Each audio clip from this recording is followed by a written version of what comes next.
ফাইজলামি করেন মিয়া, বুইরা ভাম কোতার জানো ফাইজলামি করতে আসেন, মানে সারাক্ষণ খালি ভেটকাইতে আছেন। আপনাকে কি পদত্যাগ মানে হচ্ছে আপনি কোনো কিছু পারতেছেন না, আস্তে কইরা চুপচাপ চলে যাবেন, এই জন্য কি আপনার ষড়যন্ত্র উপদেষ্টা বানানো হয়েছে? ওই জায়গা দিয়ে আপনি লড়তে পারবেন না। আপনার পুরো এই ঘটনার সাথে কারা কারা জড়িত এইটা নিশ্চিত কইরা আপনি এইখান থেকে যাইবেন, এর আগে আপনি কোনো জায়গায় যাইতে পারবেন না।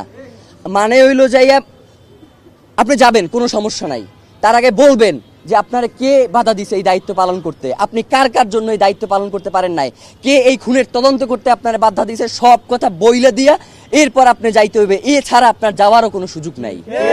এবং ডক্টর ইউনূসকেও আমরা বলতে চাই যে বাংলাদেশের জনগণ আপনাকে প্রধান উপদেষ্টা বানাইছে এই জনগণের স্বাধীনতা সার্বভৌমত্বকে টিকিয়ে রাখার জন্য। জানাজার মাঠে আপনি বলেছেন যে আপনি শরীফ ওসমান হাদিকে ধারণ করেন, কিন্তু একবারের জন্য আপনি জানাজার ময়দানে বলেন নাই যে খুনের বিচারের ব্যাপারে আপনি কি করবেন। মানে এই যে এত বড় একটা হত্যাকাণ্ড হইল, এর বিচারের জন্য আপনি কি কি পদক্ষেপ নেবেন সেইটা আপনার মুখ থেকে আমরা শুনতে পারি নাই। মানে আপনার যে অসহায়ত্ব সেইটা আমরা দেখতে পাইছি, আপনি আসলে কিসের কারণে অসহায় সেইটা আমরা জানতে চাই। আপনাকে কে অসহায় করে তুললো এইটা আমাদের কাছে আপনার জানাইতে হবে।